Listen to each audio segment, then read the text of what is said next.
नमस्कार। आज का जो विषय है जिस पे चर्चा करनी है, ये श्री प्रशांत जी ने डिमांड किया है। उन्होंने कहा कि वीडियो को अगर आप बना रहे हैं तो गोचर के रूल्स को भी फॉलो करें या उसको डिटेल में भी समझाएं, जिससे देखने वालों को और अधिक फायदा हो। उनका पूरा मैसेज मैंने डिस्प्ले कर दिया। तो आज गुरु के गोचर पर चर्चा होगी, जो 1 मई से लागू हो रहा है, लगभग 13 महीने के लिए। और उसको पूरी तरह कोशिश करूंगा कि जो नियम है गोचर को देखने के, वो क्या है, कैसे देखा जाता है, जिससे अगर आप उसे समझना चाहें तो समझ सकें। थोड़ा भारी सब्जेक्ट है, इतने आराम से समझ नहीं आएगा, लेकिन जरा सा प्रयास करेंगे, देखेंगे तो बात समझ में आ जाएगी। तो कोई भी ग्रह रुकता तो है नहीं, हर वक्त चलता रहता है, मूव करता है, और उसके मूवमेंट का इंपैक्ट हम पर किस तरह देखा जाए, इसी को देखने का एक ये सारे नियम।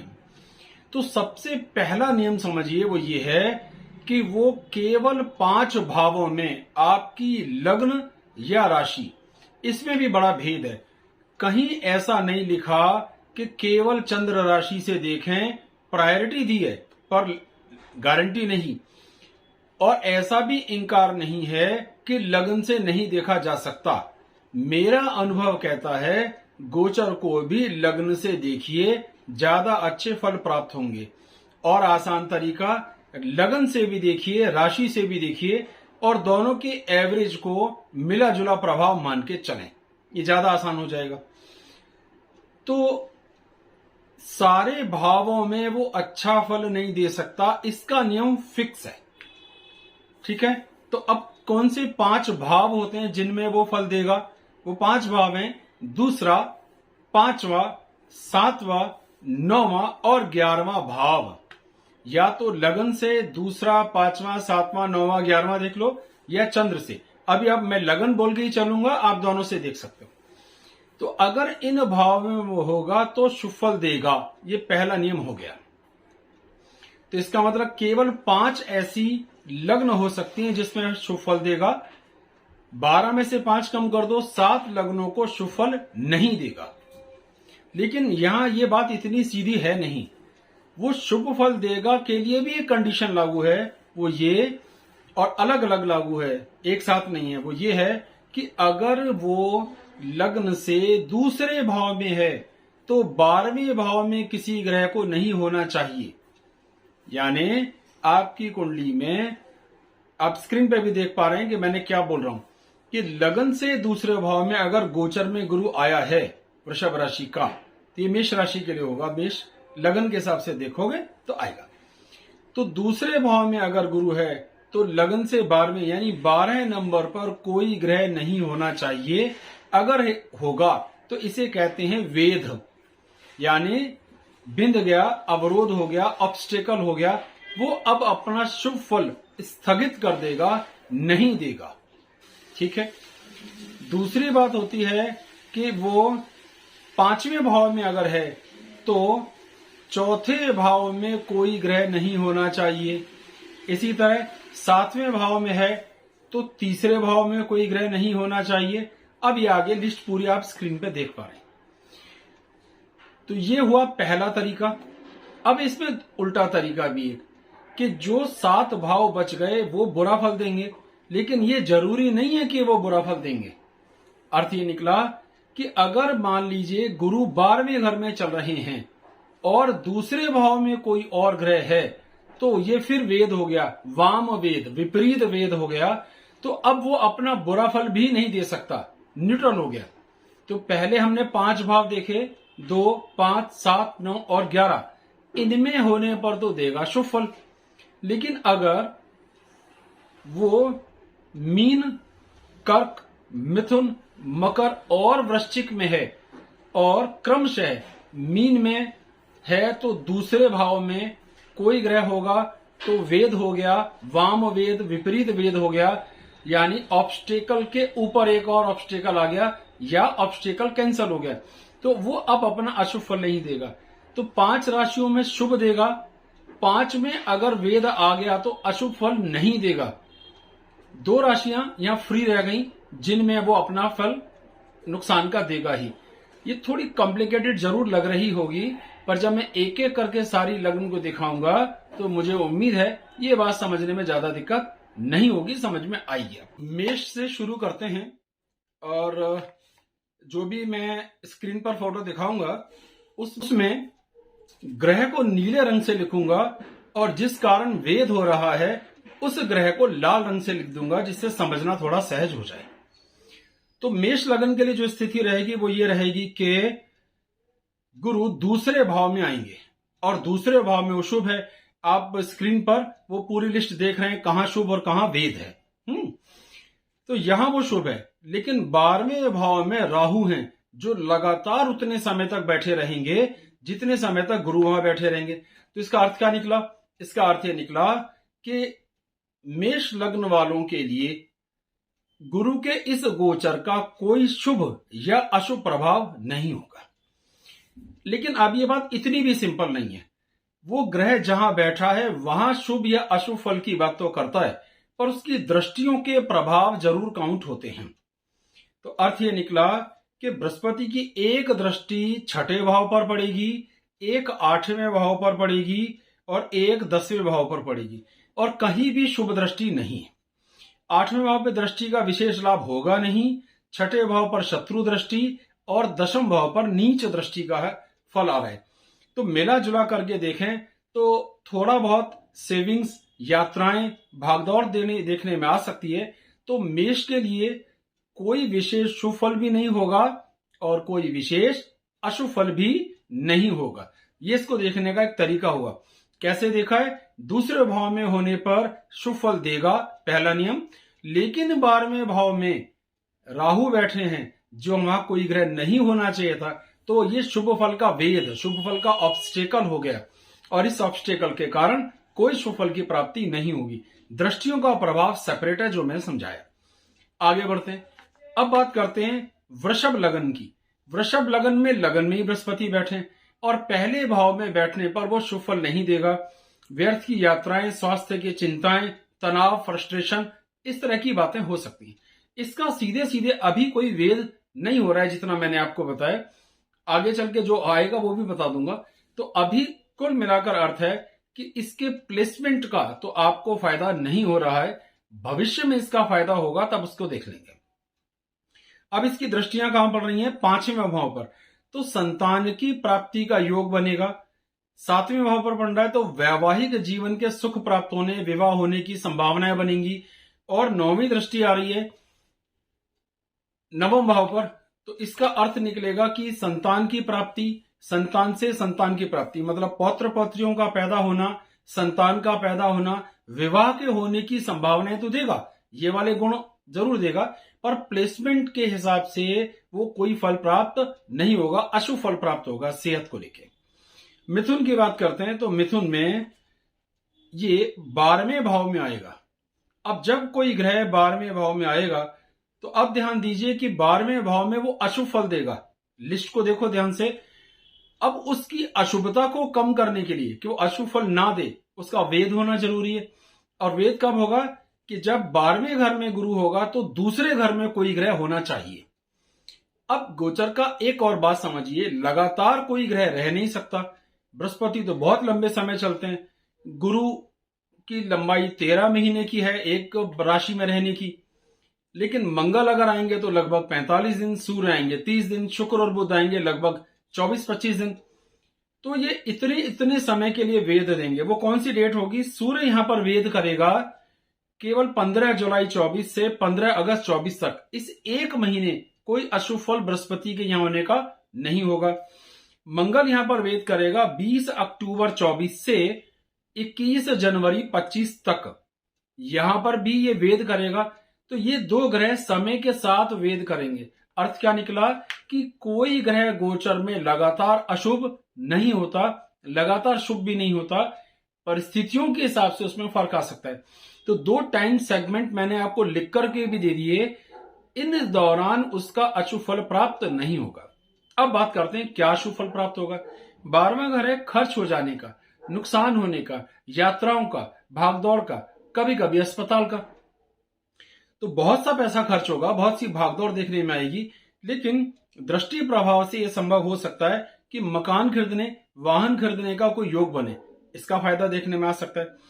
यह हो सकता है कि शत्रुओं के साथ किसी तरह का एडजस्टमेंट लेने में दिक्कत आए, शत्रुओं को कोई पेमेंट दें, किसी का पैसा था, कोई झंझट था, आपने पेमेंट कर दी, अब वो झंझट खत्म हो गया, लेकिन प्लेसमेंट के हिसाब से तो आपके पैसे चले गए जो आप नहीं दे रहे थे, मजबूरी में देने पड़े, लेकिन एक समस्या भी सॉल्व हुई। और एक दृष्टि आएगी उसकी अष्टम भाव पर, यहां से आमतौर पर हम समुद्र की यात्राएं, विदेश जाना यानी फिर पैसा खर्च, ऐसी यात्राएं, व्यापारिक यात्राएं जिसका वास्तविक लाभ कुछ ना हो, ऐसा देखने में आ सकता है। तो समरी क्या निकली कि 12वें भाव में गुरु हैं, बुरा फल देंगे। उस भाव में बैठने का लगातार बुरा नहीं दे सकते, जब जब जितने समय कोई ग्रह उसको वेध करेगा तो उतने समय वो अशुभ फल नहीं होने देंगे, न्यूट्रल हो जाएंगे। वो डेट्स मैंने आपको बताई। जहां दृष्टियां हैं उसका क्या फल प्राप्त होगा, इसके विषय में भी चर्चा हो गई। ये थोड़ा सा ध्यान से देखने वाली चीजें। अब बात करते हैं कर्क की। अब कर्क के लिए ये 11वें भाव में आएंगे। अब 11वें भाव में होने पर शुभ फल देगा, लेकिन क्या कंडीशन है कि 8वें भाव में कोई ग्रह नहीं होना चाहिए। अगर 8वें भाव में कोई ग्रह होगा तो फिर ये शुभ फल नहीं देगा। अब 8वें भाव में लगातार शनि देवता बैठे रहेंगे तो क्या हुआ, वेद हो गया। वेद होने के कारण इसके शुभ फल स्थगित हो गए, सस्पेंड हो गए, रुक गए। अब ये कोई शुभ फल यहां बैठने का नहीं देगा, पर दृष्टियों का फल तो देगा। तो दृष्टि कहां पड़ी, कर्म क्षेत्र पर, शत्रु दृष्टि है, फिर भी आपको आपकी की हुई मेहनत के हिसाब से कुछ रिजल्ट जरूर आएंगे। आपको संतान की प्राप्ति का जबरदस्त योग बन सकता है, ज्ञान का योग बनेगा, पढ़ने लिखने का योग बनेगा, आप कुछ नॉलेज हासिल कर सकोगे। तो जो पढ़ने वाले हैं उनकी पढ़ाई, जो प्रेम के इच्छुक हैं उनके लिए प्रेम की संभावनाएं, रिश्ते डेवलप होंगे। संतान प्राप्ति का प्रयास कर रहे हैं तो संतान प्राप्ति का योग बनेगा। विवाह का प्रयास कर रहे हैं तो विवाह की संभावनाएं बनेंगी। लेकिन सीधे सीधे इनकम पे बहुत बड़ा फर्क नहीं आएगा, वो प्लेसमेंट का असर नहीं कर पा रहे हैं। अब बात आ गई सिंह की। अब सिंह के लिए स्थिति है कि यहां पर वो आएंगे 10वें भाव में, और 10वें भाव में सीधे सीधे वो शुभ फल देने वाले नहीं है। कार्य क्षेत्र पे हानि देंगे, नुकसान होगा, आपकी इमेज को थोड़ी बहुत प्रॉब्लम देखने में आ सकती है। वर्क प्लेस पे जो सम्मान मान मिलना चाहिए वो नहीं आ रहा है। लेकिन वो ये योग कब कैंसिल हो जाएगा कि 10वें भाव में अगर कोई ग्रह बैठा है तो यहां कोई वेद डायरेक्टली उसके लिए लागू नहीं है। इसको समझिए, अर्थ क्या निकलेगा, 9वां भाव। एक ही तरीका है कि 10वें में अगर गुरु हैं तो बुरा फल दे रहे हैं, लेकिन 9वें भाव में कोई ग्रह होगा तो वो बुरा फल नहीं दे पाएगा। अब लिस्ट में देख लीजिए, नीचे से ऊपर को देखोगे तो समझ में आ जाए। अब यहां क्या अर्थ निकला कि मंगल क्या लगातार बैठा रहेगा, मंगल तो 40-45 दिन के लिए आता है, तो कितने समय तक बुरा फल नहीं देगा, वो टाइम है 1 जून 24 से 11 जुलाई 24 तक। लगभग इतने दिन वो अपना कोई बुरा फल नहीं देगा, सस्पेंड हो जाएगा, रुका रहेगा, स्थगित हो जाएगा। दृष्टियों का लाभ ये होगा कि कुटुंब से सहयोग, बोली भाषा का लाभ प्राप्त होगा, सुख प्राप्त होंगे, मां से सुख, मां से आनंद प्राप्त होगा, मकान दुकान खरीदने का योग बनेगा, इसमें कोई आपत्ति नहीं। हायर एजुकेशन की संभावनाएं डेवलप होंगी, ये भी बहुत अच्छा है। और शत्रुओं के साथ कुछ एडजस्टमेंट्स होंगे, कुछ तालमेल होंगे, कुछ नेगोशिएशंस होंगे, ये आपको लाभ देखने में आ सकता है। तो दृष्टियों का लाभ हुआ, 10वें भाव में बैठने का लाभ नहीं होगा, और वहां से वो वेद होगा मंगल से। कितने समय तक, डेट मैंने आपको बता दी। अब बात करते हैं कन्या लग्न वालों के लिए। कन्या लग्न वालों के लिए 9वें भाव में होगा। अब 9वें भाव में है तो शुभ फल देने वाला है, और अब कंडीशन क्या है कि 10वें भाव में कोई ग्रह नहीं होना चाहिए। अब यहां पर 10वें भाव कर्म क्षेत्र पर जबरदस्त लाभ होगा। छोटे भाई बहनों से तालमेल, उनसे प्यार, अपनापन आपको स्पष्ट रूप से दिखाई देगा, तो जिसका सुख प्राप्त होगा तो ये लाभ होगा। और संतान की प्राप्ति की संभावनाएं, एजुकेशन की संभावनाएं बढ़ेंगी, प्रेम की संभावनाएं बढ़ेंगी। कुछ एग्जीक्यूटिव डिसीजन अगर आप लेना चाह रहे हैं तो उसका भी लाभ आपको होता हुआ दिखाई देगा। अब बात आती है तुला की। अब देखिए, तुला लगन के लिए 8वें घर में आएगा, और 8वां घर हमारी लिस्ट के हिसाब से बुरा फल देने वाला है।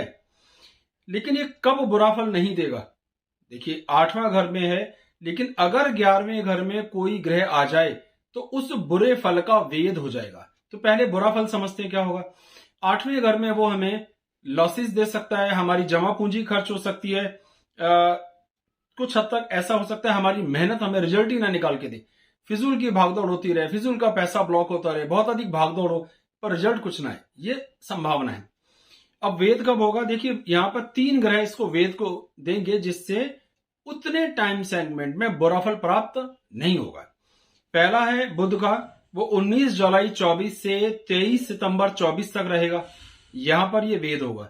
सूर्य रहेगा 15 अगस्त से 15 सितंबर 24 तक, और शुक्र रहेगा 31 जुलाई से 23 अगस्त तक। इस टाइम सेगमेंट में वो ये 3 ग्रह बारी बारी से वेद करेंगे जहां ये अशुभ फल स्थगित होगा। अब दृष्टियों का लाभ कैसे मिलेगा? 12वें घर पर जब दृष्टि पड़ रही है इसका भी कुछ हद तक नुकसान होगा, खर्चे फिर से हो रहे हैं, भागदौड़ फिर से बढ़ रही है, लेकिन एक दृष्टि पैतृक भाव पर पड़ रही है, घर का, खानदान के लोगों से तालमेल प्रेम बढ़ेगा, तो जिसका आपको लाभ देखने में आएगा। धन संपदा का, परिवार से सहयोग बढ़ेगा, आपको लाभ देखने में आएगा।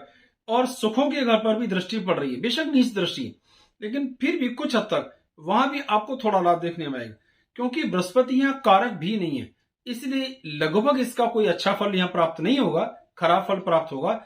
लेकिन वेद होने के कारण कुछ समय के लिए वो खराब फल स्थगित हो जाएगा। वृश्चिक की बात करते हैं तो वृश्चिक के लिए 7वां भाव में आएगा। अब 7वें भाव में जबरदस्त अच्छा है, इसमें कोई नुकसान या परेशानी नहीं बताई। 7वें भाव में जब ये आएगा तो नियम ये कहता है कि तीसरे भाव में कोई ग्रह गोचर में नहीं होना चाहिए, ऐसा होगा तो वो अपना शुभ फल स्थगित करेगा। अब फिर से लिस्ट में देखिए, 7वें के ठीक नीचे तीसरा भाव इसलिए लिखा गया है। अब यहाँ पे 3 ग्रह हैं जो ये समय समय पर वेद बनाएंगे जिसके कारण शुभ फल सस्पेंड होगा। लाभ क्या होगा पहले उसकी चर्चा करते हैं। वो लाभ देगा वैवाहिक जीवन का सुख, ससुराल से सुख, अभी सुख का अनुभव करना, मां के साथ तालमेल, व्यापार, रोजमर्रा की आमदनी, इन सब चीजों का सुख प्राप्त होगा। पैतृक संपत्ति का सुख प्राप्त होगा, संतान का सुख प्राप्त होने का भी योग यहां बनेगा, और विवाह होने का भी जबरदस्त योग बनेगा। लेकिन ये सारे सुंदर काम किन 3 समय नहीं बनेंगे, वो डेट्स को समझिए। शुक्र यहां पर 2 दिसंबर 24 से 28 दिसंबर 24 तक रहेगा, जो वेद करेगा, यहां तक ये लाभ नहीं होने देगा। बुध यहां पर 24 जनवरी 25 से 10 फरवरी 25 तक रहेगा, वो वेद करेगा, शुभ फल को स्थगित करेगा। और सूर्य 14 जनवरी 25 से लगभग 14 फरवरी 25 तक रहेगा, पूरा 1 महीना। तो ये 3 टाइम सेगमेंट में ये शुभ फल की प्राप्ति उतनी होगी नहीं जितना हमें मालूम दे रही है। अब दृष्टियों का लाभ ये होगा कि आमदनी इंप्रूव होगी, जिसका फायदा होगा। एफर्ट्स, प्रयास, कर्म क्षेत्र पर आपका दबदबा बढ़ेगा, जिसका आपको लाभ होता हुआ देखने में आएगा। और सेहत, व्यक्तित्व, आपकी इमेज, आपकी पर्सनैलिटी इंप्रूव होगी, जिसका आपको फायदा होता हुआ दिखाई देगा। तो वृश्चिक के लिए इसका किस तरीके का फल था वो मैंने आपको बयान कर दिया। अब धनु लगन की बात करते हैं। तो धनु लगन के लिए स्थिति क्या है कि ये 8वें घर में, 6ठे घर में गोचर करेगा। धनु लगन की बात करते हैं तो धनु लगन के लिए ये 6ठे घर में गोचर करेगा। अब 6ठे घर में गोचर का कोई शुभ फल प्राप्त नहीं होगा। यहाँ शत्रु, व्याधा बढ़ेगी, कष्ट बढ़ेंगे, हेल्थ को कुछ प्रॉब्लम्स आएंगी, कुछ छोटी मोटी कानूनी दिक्कतें, कर्ज की समस्याएं भी बढ़ेंगी। आपको कोई लाभ यहाँ नहीं हो रहा है। आपका सेहत, व्यक्तित्व, पर्सनैलिटी, कार्य क्षेत्र पर आपकी इमेज डाउन जाएगी। इसका कोई वेद भी नहीं हो रहा है, क्योंकि ये हमारी लिस्ट में स्पष्ट रूप से कहीं है नहीं। तो एक मेष लगन नहीं थी, ठीक है, और एक धनु लगन नहीं है। इन दोनों के लिए कोई स्पष्ट आंसर यहाँ पे संभव नहीं था, तो कोई वेद यहाँ पे सीधे सीधे दिया नहीं। तो अर्थ ये निकला कि इस दौरान ये लाभ नहीं होगा। पर इसकी दृष्टि का लाभ क्या होगा? लग्नेश होकर के 6ठे घर में बैठा है जो बुरा, पर इसकी दृष्टि पड़ रही है 10वें भाव पर, तो 10वें भाव को लेकर थोड़ा इंप्रूव होगा। भाई सेहत खराब होने और शत्रु होने और कर्ज लेने का आपकी आमदनी से या व्यापार से क्या लेना देना सीधा सीधा, तो वहां लाभ होगा। खर्चे बढ़ेंगे, भागदौड़ बढ़ेगी, कुछ प्रॉब्लम सॉल्व होंगी, कुछ धार्मिक यात्राएं हो सकती, और कुटुंब से थोड़ा बहुत सहयोग बना रह सकता है। तो ये थोड़े थोड़े लाभ दृष्टि के जरूर होंगे, वरना धनु के लिए गोचर ज्यादा शुभ फल देने वाला नहीं है। मकर की बात करते हैं। मकर के लिए ये 5वें भाव में आएगा, और 5वें भाव में शुभ फल की प्राप्ति होती है हमारी लिस्ट में देखिए। पर नियम कहता है कि तभी शुभ फल प्राप्त होंगे जब 4थे भाव में गोचर में कोई ग्रह ना हो। तो चौथे भाव में लगभग इसके गोचर के दौरान कोई भी ग्रह नहीं आ रहा है। तो चौथे भाव में अगर कोई ग्रह होगा तो ये शुभ फल की प्राप्ति नहीं होने देगा। तो क्या लगातार नहीं होने देगा? नहीं, उतने समय तक नहीं होने देगा जितने समय तक मंगल वहां पर वेद कर रहे हैं। मंगल कब तक कर रहे हैं? 1 जून 24 से 11 जुलाई 24 तक। तो शुभ फल का जो रूप है, जो सस्पेंशन है, वो यहां हो जाएगा थोड़े दिनों के लिए। उसके बाद ऑन दी ओर शुभ फल। पांचवें भाव में क्या शुभ फल प्राप्त होते हैं? पांचवें भाव में हमें ज्ञान का, सही मौके पर सही डिसीजन लेने का, संतान का लाभ होता है। तो संतान की प्राप्ति का योग बनेगा जिसका लाभ होगा, भाग्य की प्राप्ति का लाभ होगा, सही मौके पे सही डिसीजन लेने की ताकत, प्रेम, रिश्ते डेवलप करने का मौका मिलेगा, आमदनी इंप्रूव करने का मौका मिलेगा, सेहत और व्यक्तित्व को संभालने का मौका मिलेगा। तो प्लेसमेंट का भी फायदा है, दृष्टियों का भी पूरा पूरा लाभ होगा। केवल उतने समय नहीं होगा जितने समय मंगल वहां पर वेद बनाएंगे। कुंभ की बात करते हैं तो कुंभ के लिए चौथे भाव में ये गोचर होगा। अब नियम कहता है चौथे भाव में गोचर शुभ फल नहीं देगा। अब क्या जादू है कि लगातार नहीं देगा? नहीं, जितने समय वहां वेद बना, यानी पांचवें भाव में अगर कोई ग्रह होगा तो ये वेद हो जाएगा और उस वेद से उसके बुरे फल सस्पेंड हो जाएंगे। तो पहले जानते हैं बुरे फल क्या दे सकता है। चौथे घर में वो सुखों की हानि करेगा, इनकम की हानि करेगा, मां के साथ तालमेल को लेगा, मन में व्याधा, तनाव, चिंता, फिक्र बनी रहेगी, कुटुंब के साथ तालमेल को दिक्कतें देखने में आ सकती हैं। तो चौथा घर जो सुख देने का है वो अब सुख नहीं देगा, यहां नुकसान करेगा। 4 ग्रह वेद करेंगे जो समय समय पर इसके खराब फल को रोकेंगे, जिसमें सूर्य है 14 जून 24 से 14 जुलाई 24 तक एक वेद, मंगल है 28 जून 24 से 19 अक्टूबर 24 तक, बुध है 14 जून 24 से 28 जून 24 तक, शुक्र है 12 जून 24 से 5 जुलाई 24 तक। अगर हम मिला जुला करके इसको देखें तो इन 4 ग्रहों का जो सारा आना जाना या सस्पेंशन का टाइम है वो लगभग 14 जून से शुरू करें या 12 जून से शुरू करें तो 19 अक्टूबर तक लगातार रहेगा। ये डेट सब लिखी हुई है, आप देखिए। तो इन 4 ग्रहों के कारण इसके बुरे फल का सस्पेंशन देखने में आएगा। जो बुरा फल वो दे रहा है वो नहीं देगा, पर दृष्टियों का लाभ होगा। इसकी एक दृष्टि पड़ रही है 8वें भाव पे। यहां होने पर कुछ ऐसी यात्राएं जिसका कोई खास रिजल्ट ना निकले हो सकता है, पर कार्य क्षेत्र पे मान सम्मान की प्राप्ति होगी, यश बढ़ेगा, आपको आनंद की प्राप्ति हो सकती है, सम्मान बढ़ेगा और प्रमोशन भी कभी कभी देखने में आ सकता है। और इसकी 12वें घर पे दृष्टि है जो दूर जाने के लिए, यात्रा करने के लिए, ट्रांसफर के लिए संभावनाएं दे सकता है। ये थोड़े बहुत इसके 3 दृष्टियों के फल प्राप्त होंगे। तो दृष्टियों के फल सेपरेट हैं और प्लेसमेंट का फल अलग है। प्लेसमेंट में फायदा नुकसान है, दृष्टियां सेपरेट काम करती हैं। आखिरी आ गई मीन। अब मीन लग्न में अगर ये होगा तो तीसरे घर में होगा, और तीसरे घर में होगा तो बुरा फल देगा, देखिए लिस्ट में। लेकिन तब बुरा फल नहीं देगा जब 7वें भाव में कोई ग्रह गोचर में आ जाए। 7वें भाव में यहां 3 ग्रह आएंगे, सूर्य, बुध और शुक्र। इनका टाइम 16 जून 24 से 16 अक्टूबर 24 तक सूर्य रहेंगे, लगभग 15 अक्टूबर। बुध रहेंगे 23 सितंबर 24 से 9 अक्टूबर 24 तक, और शुक्र रहेंगे 24 अगस्त 24 से 17 सितंबर 24 तक। तो अगर हम इनको मिला जुला करके देखें तो 24 अगस्त 24 से 16 अक्टूबर 24 तक ये तीनों ग्रह गोचर में यहां आ जाएंगे। इन तीनों के कारण यहां पर वेद होगा, जिससे कि बुरे फल रुक जाएंगे, सस्पेंड हो जाएंगे, लगातार बुरा फल नहीं आएगा। तो सारे हो गए। मैंने वेद और विपरीत वेद दोनों को डिटेल में बताने की कोशिश की। यहां पर दृष्टियों की बात मीन में रह गई, उसे भी कर लेते हैं। तो उसकी एक दृष्टि आपके पड़ेगी वैवाहिक जीवन के घर पे, तो विवाह का योग बनेगा, इसमें कोई आपत्ति नहीं है। जो शादी के लिए प्रयासरत हैं उनके विवाह की गुंजाइश बनेगी, भाग्य का लाभ मिलेगा, पिता से सुख और प्राप्ति होगी, आमदनी इंप्रूव होगी। तो दृष्टियों का पूर्ण लाभ प्राप्त होगा, वो सेपरेट हो गया। तो कोशिश की मैंने कि ये थोड़ा भारी विषय है और इस हिसाब से चले। अब श्री प्रशांत जी ने कहा कि वेद के हिसाब से पूरा कर देता है, तो मैंने डे टू डे बताने का प्रयास करा। अगर आपको पसंद आएगा तो आगे के गोचर भी इतने डिटेल में ही बनाने का प्रयास करूंगा। बहुत बहुत धन्यवाद। जय सिया राम।